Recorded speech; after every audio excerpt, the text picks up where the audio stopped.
Greetings everyone. We are going to discuss chapter Challenges of Nation Building.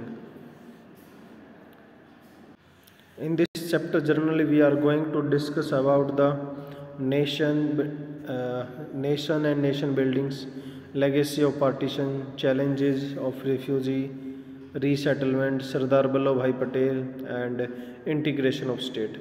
And we are going to discuss about Kashmir issues also, Nehru's approach to nation building, political conflict over the language and linguistic, and organization of states, और हम बोल सकते हैं reorganization SRC, जो state reorganization था, इसके बारे में भी हम डिस्कस करेंगे, जिसने इंडिया में बहुत सारे स्टेट बनाए हैं।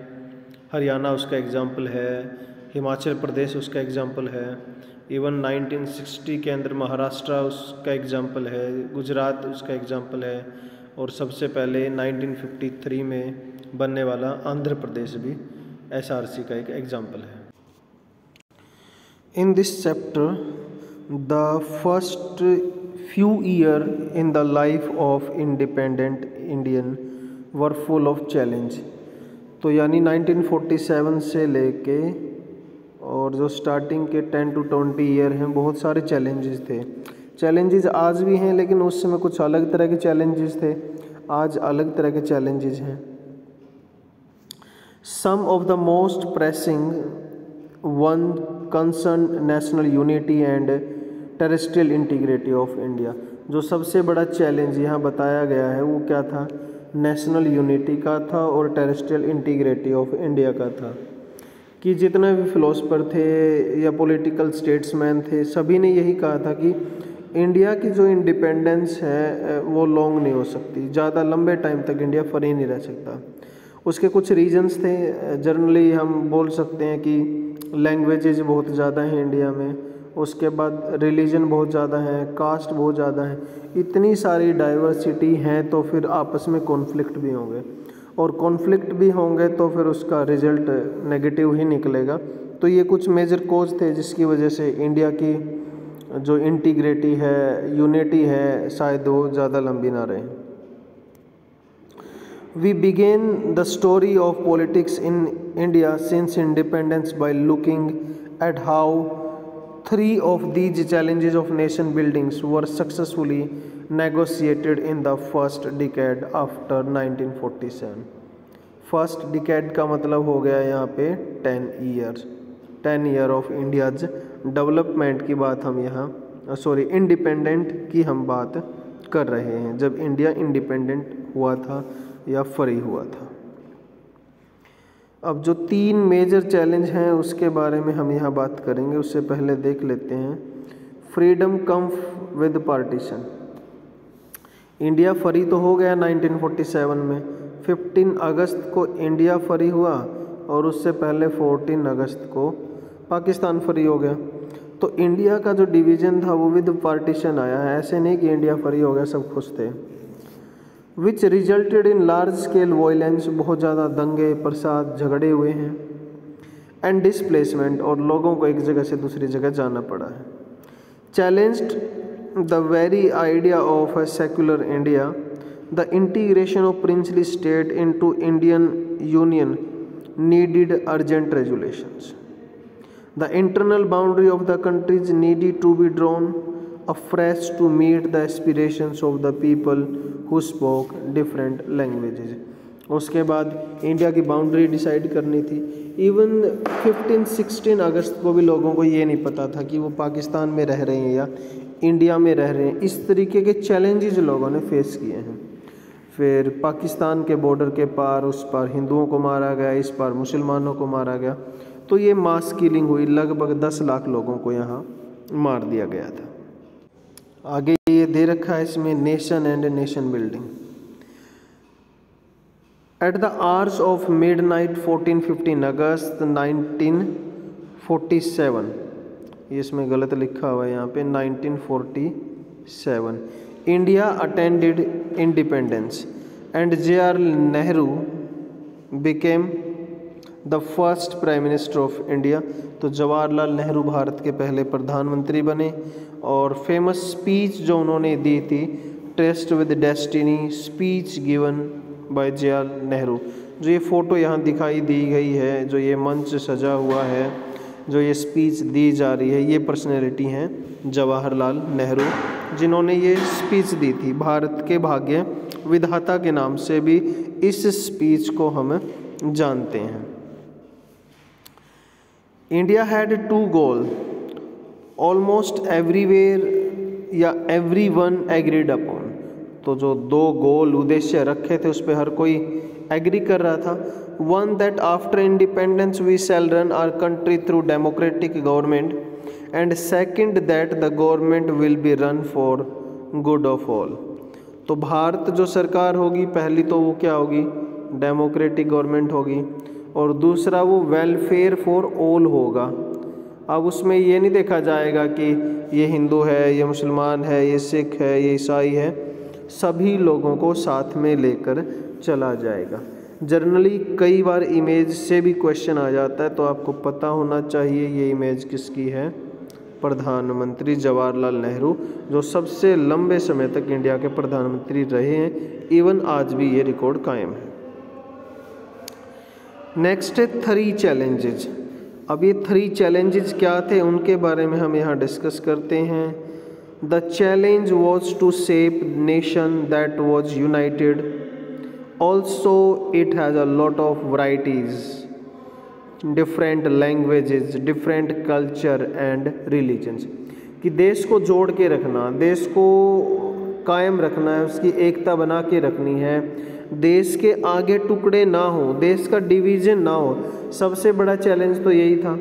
और इवन 1950s में बहुत सारे चैलेंज और भी आए थे, जैसे साउथ इंडिया से भी एक डिमांड उठी थी, अगर हिंदी को नेशनल लैंग्वेज बनाया तो फिर आपको एक साउथ इंडिया में से भी पाकिस्तान देखने को मिलेगा। इस तरह के बहुत सारे जो हैं कोशिशें की गई हैं। Second challenge was to establish democracy. दूसरा था कि डेमोक्रेसी को इस्टेब्लिश करना है, बट हाउ। जिस देश में लगभग 10 से 12% लोग लिटरेट हो, वो लोग वोट की वैल्यू को कैसे समझ पाएंगे?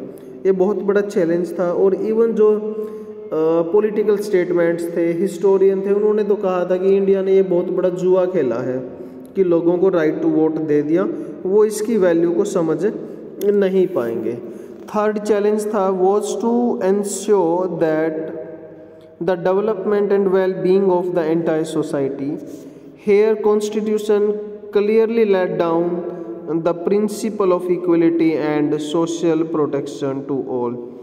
तो ना तो रिलीजन के बिहाफ पे कुछ ऐसा है इसमें, ना लैंग्वेज के बिहाफ पे, किसी भी तरह का डिस्क्रिमिनेशन नहीं करना है। मैं रिपीट कर रहा हूँ, यहाँ से मोस्ट इम्पोर्टेंट क्वेश्चन भी बनता है, बार बार आता है, what were the 3 major challenges.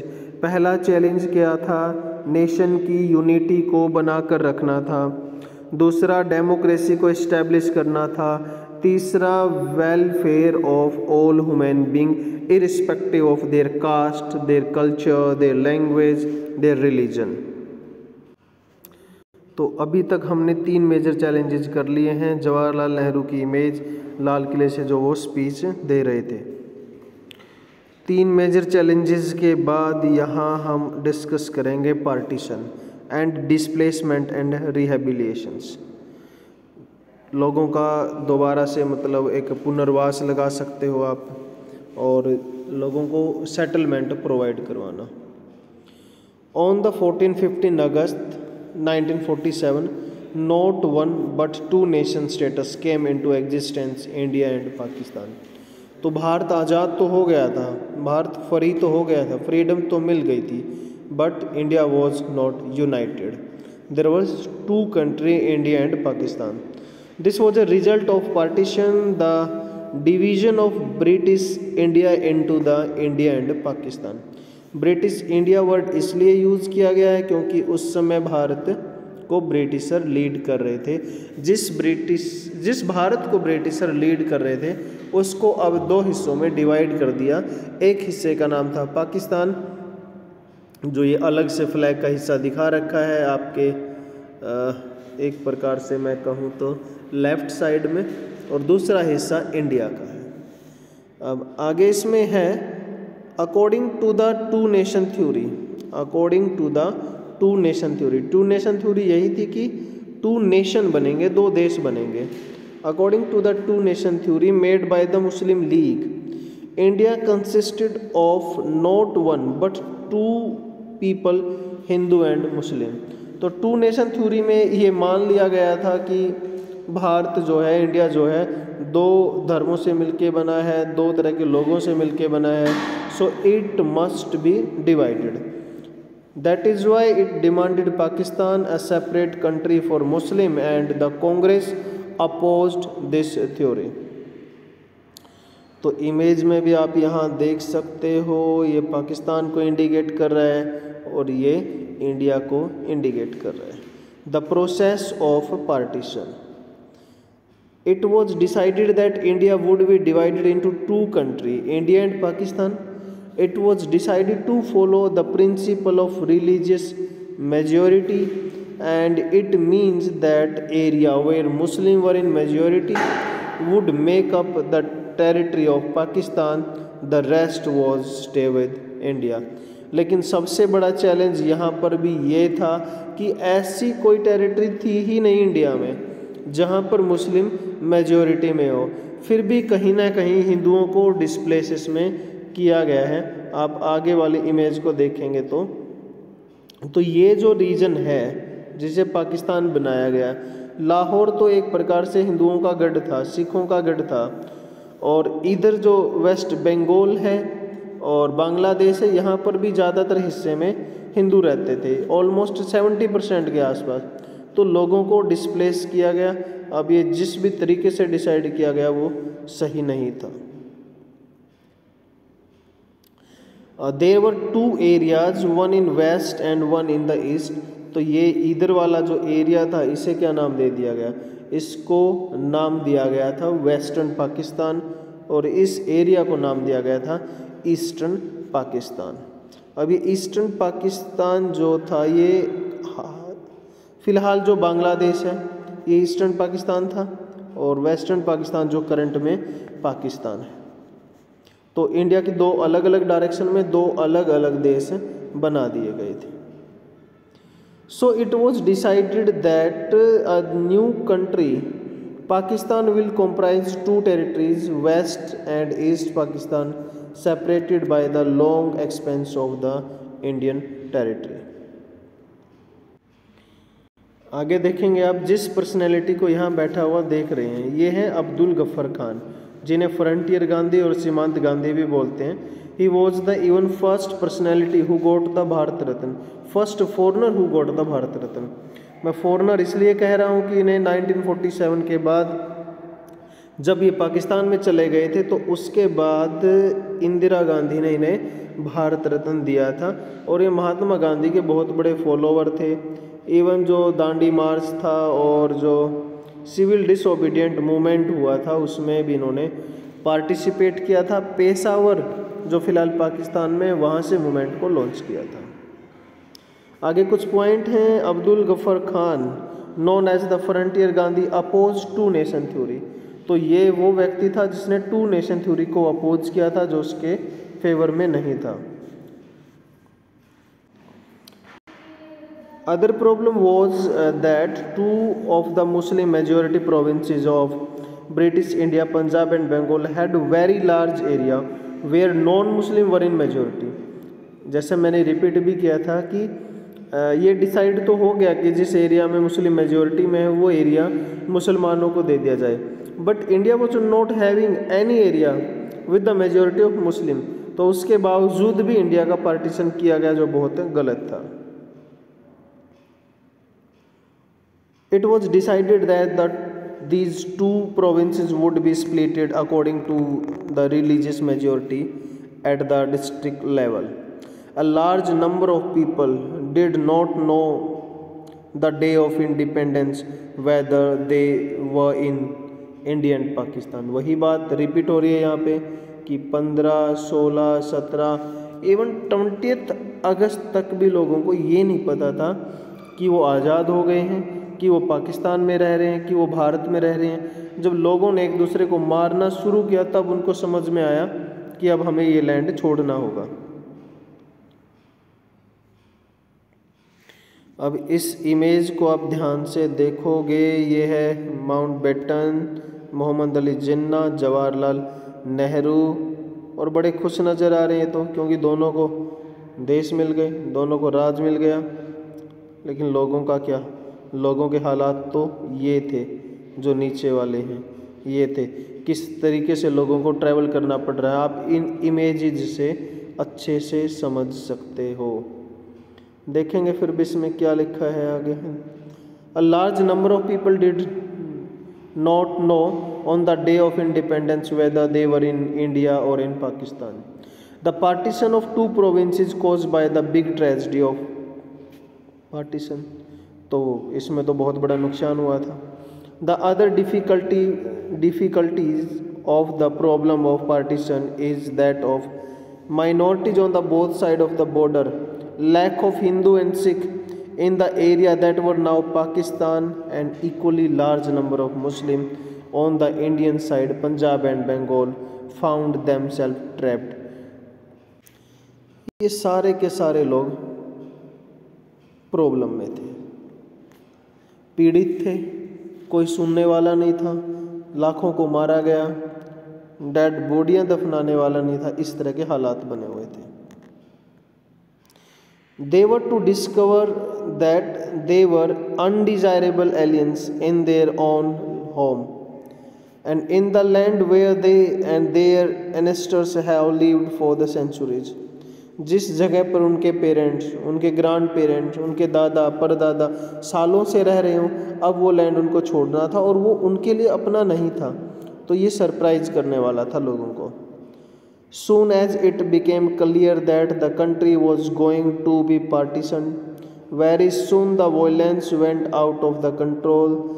The minorities on the both sides of the border were left with no option except to leave their home, often at a few hours notice. तो लोगों को कुछ घंटों के निर्देश पर, चेतावनियों पर अपने घरों को छोड़ना पड़ा। जिन्होंने नहीं छोड़ा उन्होंने अपनी जान गंवा दी। ये पार्ट 1 है बेटा। नेक्स्ट पार्ट में हम डिस्कस करेंगे challenges of refugee, resettlement, then integration of princely state, the problem Sardar Vallabh Bhai Patel, integration of states and many more things we are going to discuss. Hyderabad को किस तरीके से इंडिया में मिलाया गया, मणिपुर की प्रॉब्लम को कैसे सोल्व किया गया, SRC क्या था, ये सारी की सारी चीज़ें, क्रिएशन ऑफ न्यू स्टेट्स,